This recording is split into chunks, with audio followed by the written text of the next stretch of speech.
Selamat pagi Bapak Ibu sekalian, selamat datang di Philip Webinar edisi hari Jumat tanggal 7 April tahun 2017. Sebelumnya kami ingin mengkonfirmasi terlebih dahulu apakah gambar dan suara dapat terlihat dan terdengar dengan jelas. Ya, terima kasih Pak Antonius Leo dan Ibu Niluh Tangkas atas konfirmasinya. Di sini saya bersama dengan rekan saya, Tosca. Tosca ini cover untuk sektor construction dan semen.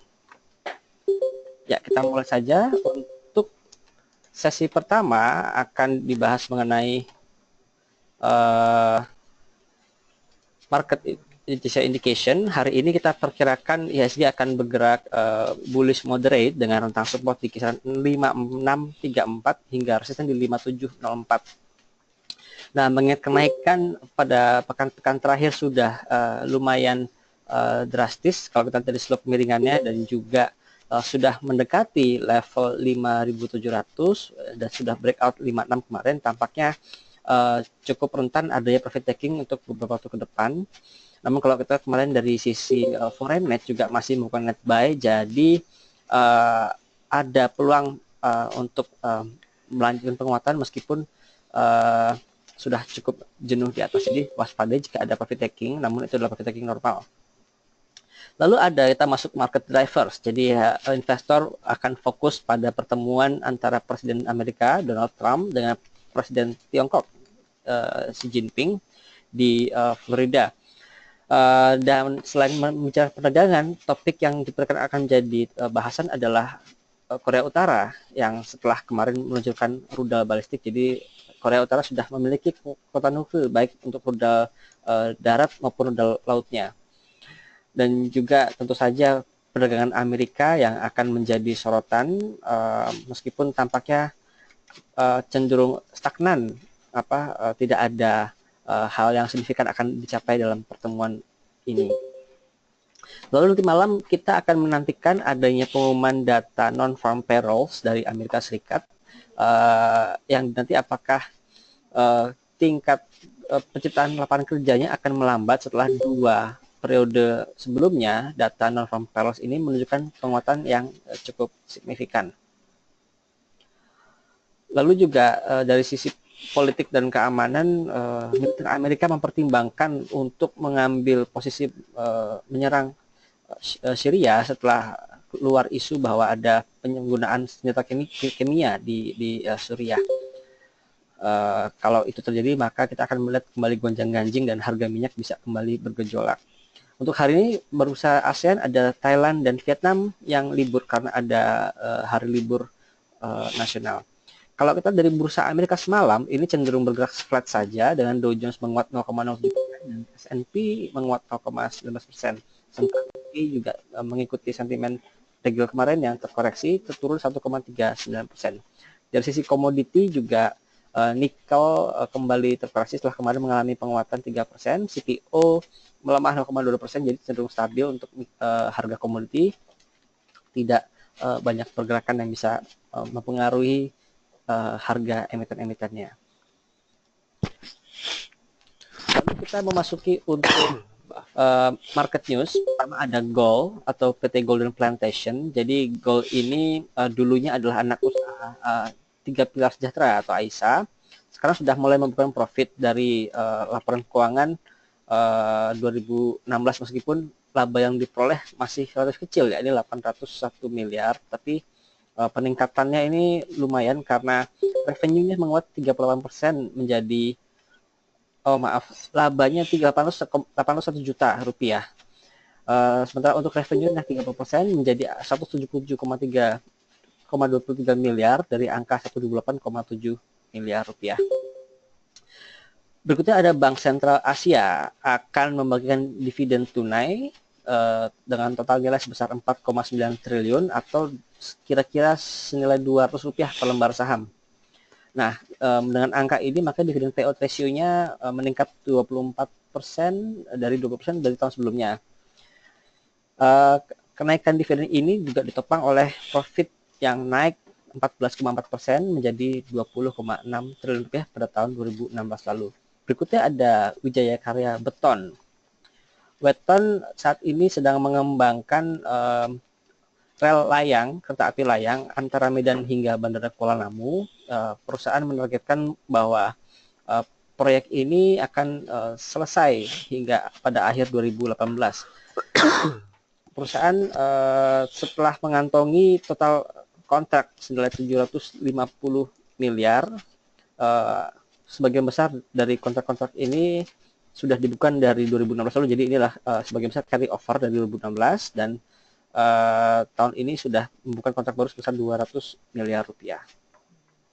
Lalu ada saham PPRO atau PP Property sedang mencari sumber dan pendanaan baru untuk memperluas atau memperlebar skala bisnisnya.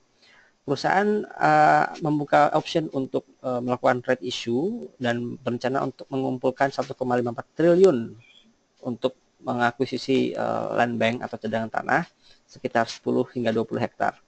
Lalu juga perusahaan akan menggunakan penambahan modal itu untuk optimalisasikan pengembangan dari Grand Kemala Lagoon, Grand Sepuna Lagoon, dan Grand Damansara Lagoon.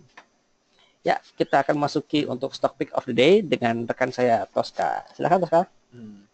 Ya, Bapak Ibu, untuk stock pick of the day kali ini, saya merekomendasikan Kalbe Pharma, karena Kalbe Pharma di tahun ini akan meluncurkan produk-produk baru di bidang consumer.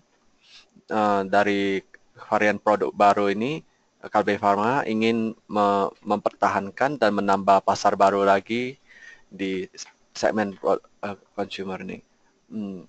Beberapa produk baru ini akan diluncurkan di kuartal 1 ini adalah Hydro Coco Beats, Premium Veggie Love Juice, dan beberapa varian herbal dari produk Comix. Tahun ini juga diperkirakan laba dari pertumbuhan pendapatan dari food nutrisi diperkirakan akan tumbuh 15%, sedangkan dari pendapatan dari prescription drug diperkirakan tumbuh 6%. Untuk total pendapatan di tahun 2017 ini juga diestimasi akan tumbuh 8% sampai 10%. Seperti kita ketahui, di tahun 2016 sebelumnya, pendapatan laba tahun berjalannya tumbuh 14,24% year on year menjadi 2,35 triliun, dibandingkan tahun sebelumnya hanya sebesar 2,06 triliun. Ini juga sejalan dengan kenaikan pendapatan yang sebesar 8,31% year on year menjadi 19,31 triliun. Seperti kita ketahui, di Maret lalu, 2 minggu lalu, KBLI juga berencana untuk salah, KBLI Pharma. Maaf Bapak-Bapak. Kodenya salah ini. KB Pharma juga berencana untuk mendistribusikan cash dividend kepada pemegang sahamnya dengan rasio 40% sampai 50% dari laba bersih di tahun 2016. Seperti kita tahu, di 5 tahun yang belakangan ini, perusahaan Kalbe Pharma ini konsisten mendistribusikan dividen dengan range 40% sampai 50% dari net profitnya. Jika ada kelebihan uang cash, Kalbe Pharma bisa mendistribusikan sampai 60% dari net profitnya seperti 7 tahun yang lalu. Seperti dari outlook dari 2017 juga diketahui year on year sales growth-nya diperkirakan sekitar 8% sampai 10%. Operating profit margin perseroan juga tahun ini diperkirakan 14,5% sampai 15,5%. Earning per share growth-nya juga diperkirakan akan tumbuh 8% sampai 10%. Untuk capex tahun ini diperkirakan sebesar 1,2 triliun untuk peningkatan produksi, kapasitas, dan untuk mendistribusikan jaringan network perseroan juga. Ya, berikut stock pick hari ini. Jadi ini Kalbe Farma tampaknya sudah mulai berekspansi ke consumer goods juga ya, Tosca. Jadi Iya, kita betul. agak tidak harus comparing Kalbe Farma dengan perusahaan sendiri seperti Inaf atau KF, tapi bisa juga dengan consumer goods lainnya, teman untuk segmen makanan kesehatan. Dan juga Kalbe ini melakukan ekspansi ke Asia Tenggara. Jadi kalau dia ekspor semakin besar, jadi bisa meminimalisir dari risiko currency risk. Seperti kita ketahui bahwa untuk sektor farmasi ini sangat-sangat sensitif dengan gejolak currency ya. Jadi kalau dia bisa memperbesar ekspornya, maka bisa hedging, semacam hedging, natural hedging untuk gejolak itu. Baik, tadi Bapak Ibu kita sedikit koreksi, ini adalah KBLVF, kodenya masih KBLI ya. Ya, maaf.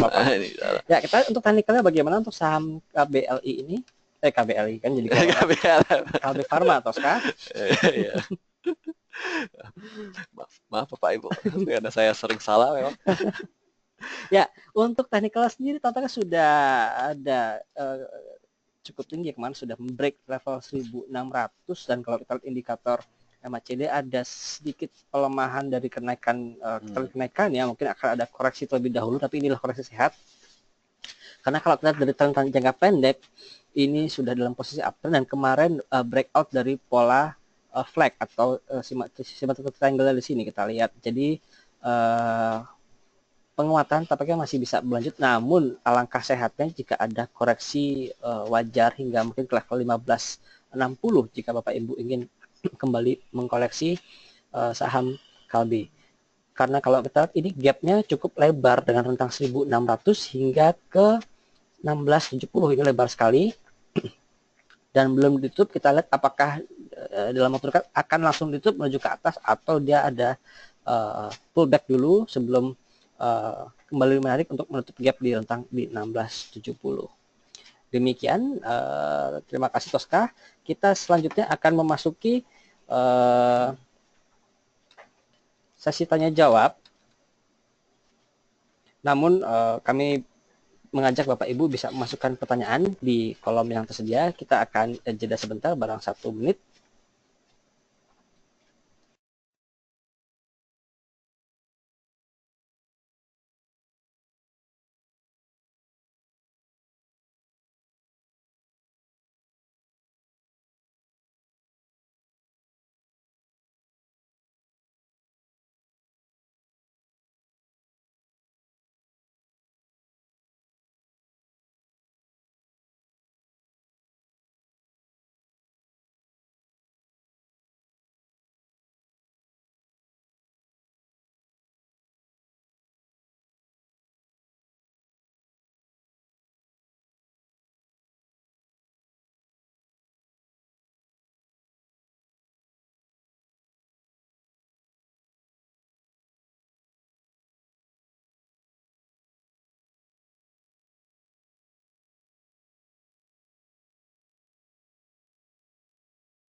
Ya, kita akan memasuki sesi tanya jawab.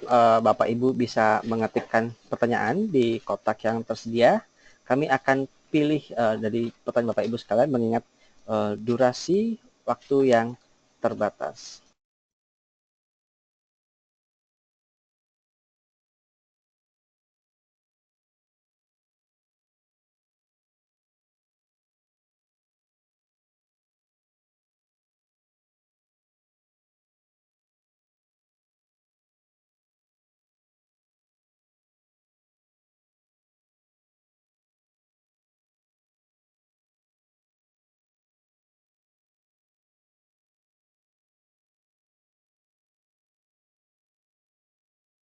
Oke, kita akan bahas untuk technical IHSG terlebih dahulu. Ya, seperti tadi kita kabarkan bahwa untuk pergerakan IHSG sudah cukup curam slope kemiringannya dan ini sangat rentan adanya profit taking. Kalau kita lihat dari pantulan dari Fibonacci retracement-nya ada target price di harga 57, ya betul 5.700. Jadi ini adalah resisten terdekat dan akan sehat jika di level tersebut ada koreksi terlebih dahulu. Dan kalau ada koreksi pullback sekitar di kisaran 5580 hingga 5590 untuk area supportnya. Kalau kita lihat dari arus dana asing kemarin juga masih ada net buy 300 miliar dan kita mendekati pilkada DKI. Kalau lihat dari gelagatnya sih pelaku pasar tidak terlalu mencemaskan ya. Siapapun yang menang nanti antara Ahok Jarot atau Anies Sandi, pelaku pasar juga tidak akan terpengaruh kecuali jika ada gejolak di masyarakat. Nah itu baru akan berimbas negatif kepada perusahaan kita. Namun tampaknya saat ini masih ada aman. Baik, kita masuk ke sesi pertanyaan dari pertama Pak Abdul Roma untuk saham LPKR, Indofood, dan ICBP. Baik, Pak Abdul Roma.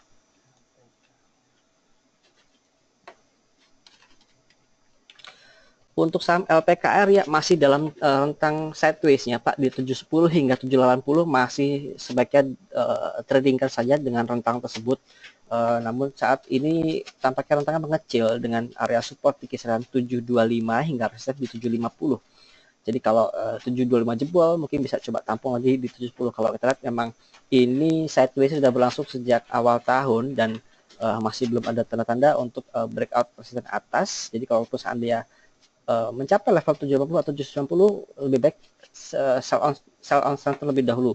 Dan kalau seandainya dia break dan tutup di atas 800 baru kita bisa kembali akumulasi di saham LPKR, namun sementara masih cenderung sideways.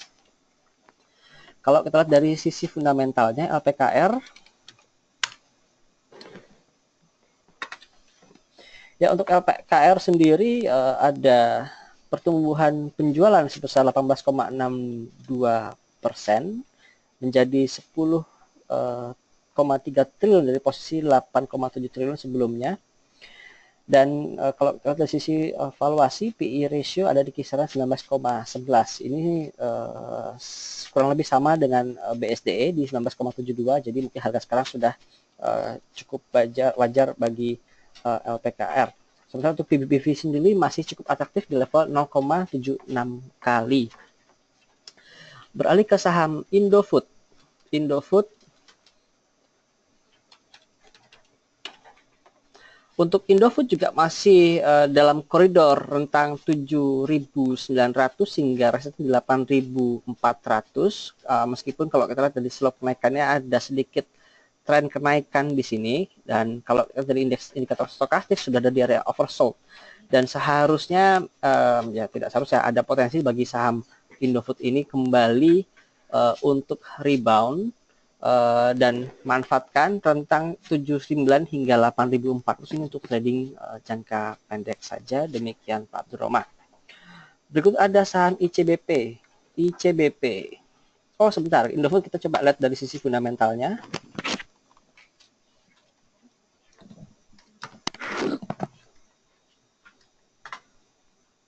Ya, Indofood kemarin 2016 membukukan kenaikan penjualan sebesar 4,2%.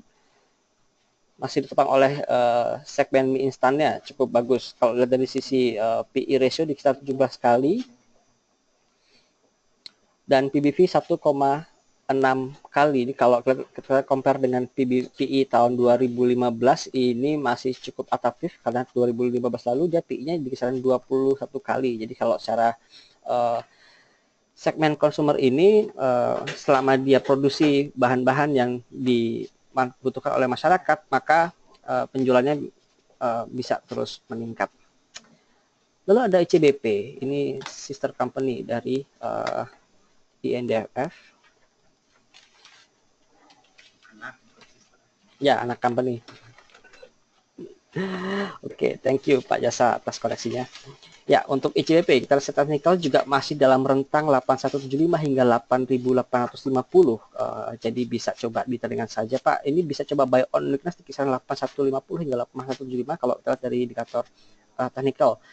Karena sudah ada di area oversold, meskipun belum ada tanda-tanda pembalikan arah, namun bisa dicoba. Namun kami sarankan untuk masuk tidak terlalu banyak, artian masuk sebagian dulu partial. Jika ada konfirmasi penguatan atau kenaikan, baru kita bisa menambah posisi di saham ICBP. Selanjutnya, kita beralih ke pertanyaan dari Bapak Imade Adi Widyartaya. Untuk saham Total, SGRO, dan SIMP. Total kita lihat terlebih dulu sisi technicalnya. Total Bangun Persada sejak awal tahun cenderung flat ya, tidak bergerak, dan ada resisten cukup kuat di kisaran 825 di sini.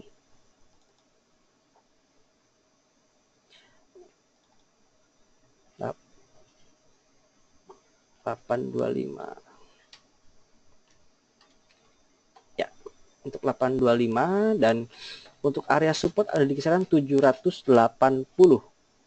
Jadi masih kami sarankan untuk trading saja dengan rentang tersebut, dan seandainya jebol di 780-nya, maka next target support ada di kisaran 750. Kalau kita secara fundamental sendiri untuk saham Total Bangun Persada,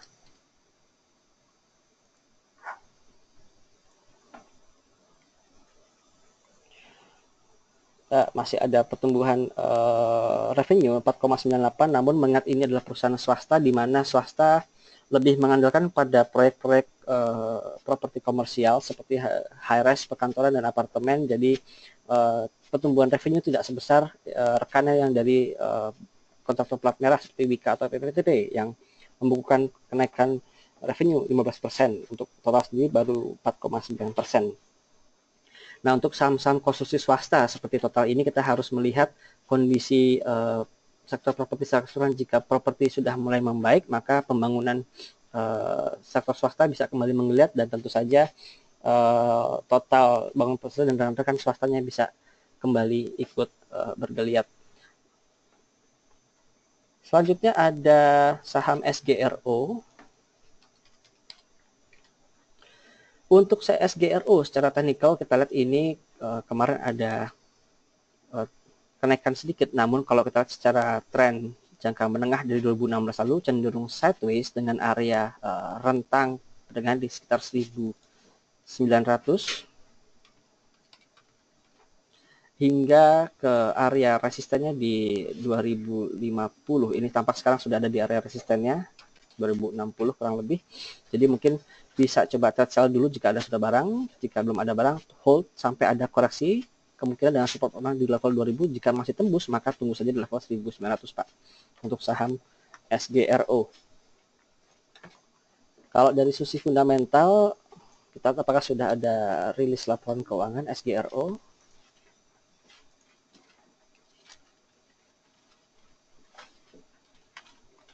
Ya, sudah ada, namun untuk revenue masih terkoreksi sebesar 2,81%. Kalau kita dari sektor CPO, tahun kemarin tampaknya masih belum merupakan tahun yang baik karena masih banyak emiten yang membukukan penurunan penjualan, hanya AALI yang bertumbuh sebesar 8,13. Namun kalau dari sisi valuasi untuk PE ratio SGRO ini termasuk yang relatif menarik ya, karena PE-nya 8,77 kali. Kalau kita compare historicalnya 2015 dia PE ratio di 15 kali dan 2014 di 10 kali. Dan perusahaan yang sejenis seperti LSIP PE ratio di 17 kali, bahkan AALI yang top of the CPO sektor ini PE-nya 14 kali. Jadi masih ada peluang sebenarnya kalau kita dari sisi valuasi PE ratio-nya di saham SGRO ini. Namun untuk jangka pendek tampaknya kami masih cenderung untuk trading saja dengan support 1900 hingga resisten 2060. Beralih ke saham SIMP. Untuk SIMP, nah ini sudah breakout dari area resisten 600 kemarin. Kalau kita tarik sejenak untuk eh, Fibonacci retracement-nya,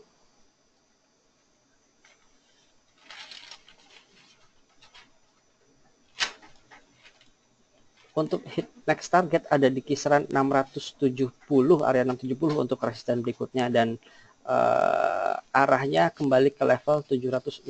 Ini jangka menengah ke depan, namun tentu saja dalam perjalanannya tidak akan mulus ke atas, akan ada koreksi sehat, dan seandainya sampai ke level 670 dia ada koreksi, kami perkirakan area support di kisaran Rp600 bisa kembali akumulasi di area tersebut di saham SIMP. Dan sama seperti sektor CPO lainnya, tampaknya tahun kemarin kita masih belum melihat kebangkitan saham-saham kelapa sawit. Kita perhatikan hari ini, tahun ini, jika ada perbaikan harga CPO yang berkelanjutan,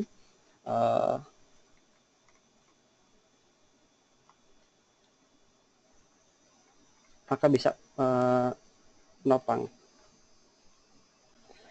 Ya, demikian Pak Made. Lalu dari Bapak Joni Teran, untuk KLBF bisa beli di harga berapa, dan prediksi tentang IMAS untuk jangka pendek. Oke, Pak Joni, untuk KLB tadi sudah kita bahas. Untuk KLB untuk jangka pendek sebaiknya tunggu dulu Pak. Jika dia mampu masih bertahan di atas level 1600, bisa coba collect di 1600. Namun kalau lihat dari chartnya, tampaknya peluang untuk bertahan di atas 1600 cukup kecil, jadi sebaiknya tunggu sampai di area support di kisaran 1500 hingga ke 1530 untuk kembali akumulasi. Lalu untuk IMAS masih dalam posisi downtrendnya Pak, jadi masih ada peluang untuk melanjutkan pelemahannya. Dari sisi fundamental juga tampaknya tidak banyak yang bisa diharapkan, karena untuk revenue sendiri turun 16% tahun 2016 lalu, dari 18 triliun jadi 15 triliun rupiah, dengan posisi net loss sebesar 289 miliar. Kalau kita memang brand-brand under IMAS ini kurang begitu cemerlang, seperti Suzuki yang menjadi flagship dari IMAS ini juga tidak ada gaungnya, tenggelam dengan Honda. Demikian Pak Joni.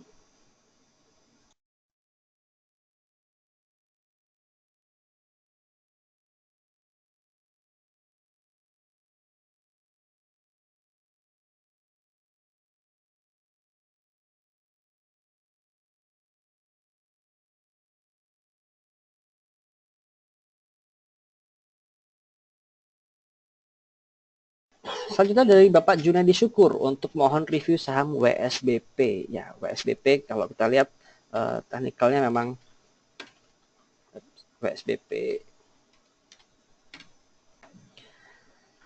teknikalnya memang masih dalam fase downtrend, dan kemarin sedang menguji area support di 500. Jadi kalau untuk WSBP sendiri jangka pendek bisa ditradingkan dengan rentang resisten 520 dan support di 500. Jadi untuk saat ini bisa coba di trading saja Pak. Namun mengingat trennya cenderung lemah atau downtrend, untuk lebih aman coba wait and see terlebih dahulu. Kita lihat apakah support 500 cukup kuat untuk beberapa saat lalu. Seperti kita sebelumnya lihat, sempat ada false alarm ketika dia mampu bangkit dari level 535, namun justru breakdown dari level tersebut dan kembali ke arah 500. Jadi untuk jangka pendek tampaknya masih akan downtrend untuk saham WSBP, meskipun kalau kita lihat dari fundamental,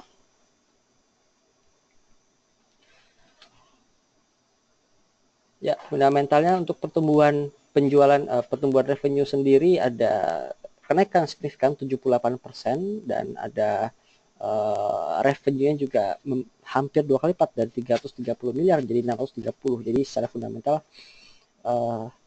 tidak ada masalah. Namun memang untuk valuasi PE ratio tahun 2015 ada di level 44 kali, dan sekarang di level 21 kali. Jadi kalau kita compare misalnya dengan Wetton, kita komparasi perbandingan valuasinya,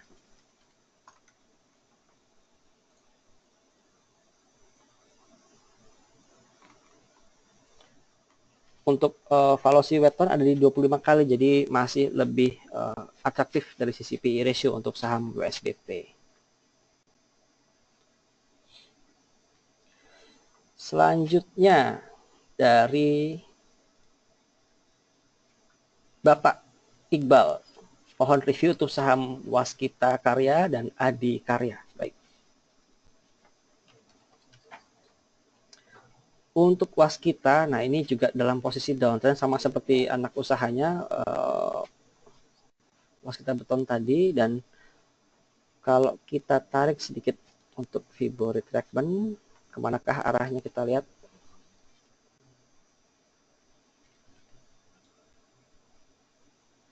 Oke, ini sudah tembus dari 30%, maka kita lihat ada support di 2180 untuk Waskita. Jika Bapak belum ada barang, mungkin bisa coba hold dulu. Karena ada peluang bagi area support 2330-nya untuk ditembus. Jika ini ditembus, maka sebaiknya tunggu di level 2180 hingga 22 untuk bisa kembali akumulasi.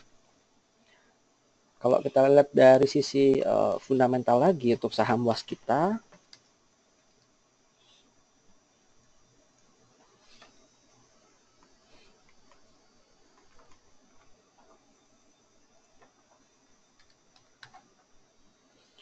ini pertumbuhan revenue-nya cukup besar, 68 kali, 68%, dan PE ratio sudah di level 18 kali. Ini cukup atraktif kalau kita lihat dari tahun 2014 dengan PE ratio 33 dan 2015 di PE ratio 31, maka ini sudah wajar. Namun kalau kita lihat memang tahun-tahun kemarin lebih terkena sentimen akan gaung pemerintah untuk spend more on infrastructure, dan sekarang sudah price in, jadi sudah mulai price in harganya. Jadi kita lihat apakah dia kembali ke level 2200. Jika level 22 seperti bisa menjadi support kuat dan bisa mulai cicil kembali beli di area tersebut, Pak. Saham Adikarya,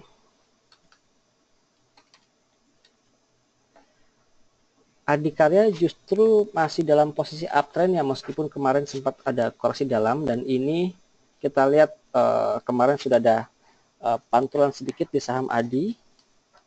Secara teknikal ini masih tengah jalan, jadi rentan untuk kembali menuju level 2170, jadi masih wait and see untuk saham Adi. Jika hari ini mampu tutup di atas level 23, maka bisa diikuti, bisa masuk kembali dengan target resisten di level 2420. Namun jika hari ini tutup di bawah closing hari sebelumnya di level 2300, maka tunggu dulu dan bisa kembali coba masuk di level 2180 sebagai supportnya.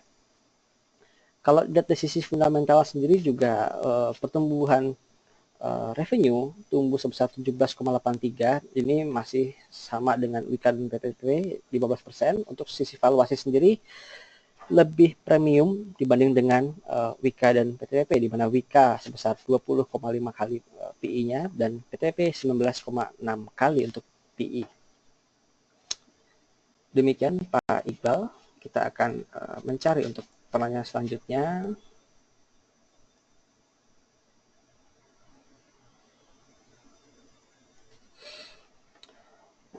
Berikutnya Bapak Rizal Ruben untuk saham NIKL, INKP, dan BBNI. Coba kita lihat saham NIKL, fundamental, Pratibah Nusantara, dan teknikalnya.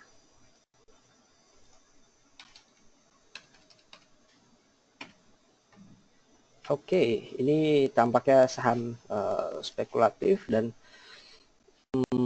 ada resisten Pak di 3200. Jika Bapak ada barang, mungkin coba siap-siap bisa take profit di area 3200, karena kalau kita dari fundamental juga tidak bisa banyak yang menceritakan. PE ratio-nya masih 225 kali, meskipun ini sedikit lebih baik, dia bukan rugi, laba bersih 33 miliar dibandingkan dengan 2015 di mana dia rugi 82 miliar. Namun kalau secara valuasi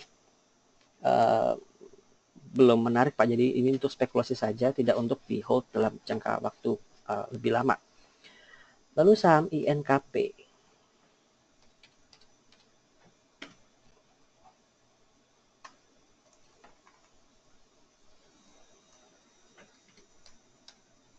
Indah Kiat Pulp and Paper.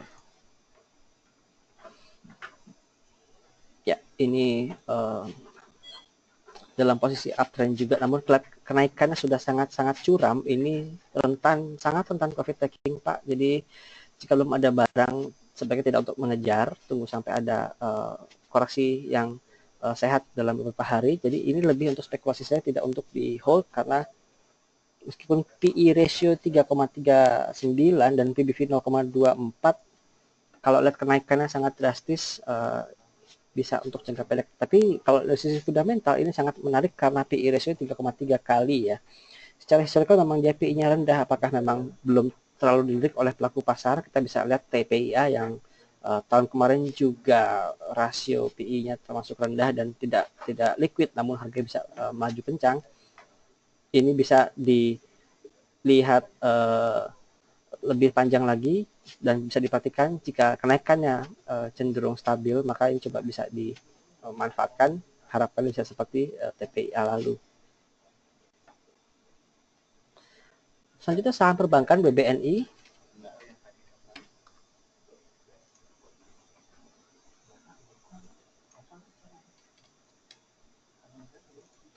Untuk Bank Negara Indonesia ada pantulan pasca jatuh koreksi di level tertinggi di 6.900, kembali ke support 63, dan tampaknya ada tertahan di level 6.700 atau 66, dan ini kalau kita lihat dari sisi indikator MACD-nya cenderung agak sedikit melemah, mungkin akan ada koreksi dulu, dan perhatikan support kuat di level 6.400, Pak. Jika seandainya level support 64 ini tidak kuat dan dijebol ke bawah, maka kita menantikan level berikutnya di kisaran 6.200, karena jika hari ini ditutup tidak lebih tinggi dari level 6.700, maka ini adalah konfirmasi membentuk lower high. Kalau sudah lower high ini biasanya akan ada koreksi atau menjadi downtrend dalam jangka pendeknya. Kalau dari sisi fundamental sendiri, kemarin ada bagi dividen ya untuk saham BBNI, dan untuk PE ratio sendiri sebentar ya, untuk PBV sekitar 1,35 kali dan ROE-nya 12,7 kali, jadi masih cukup atraktif dari sisi valuasi.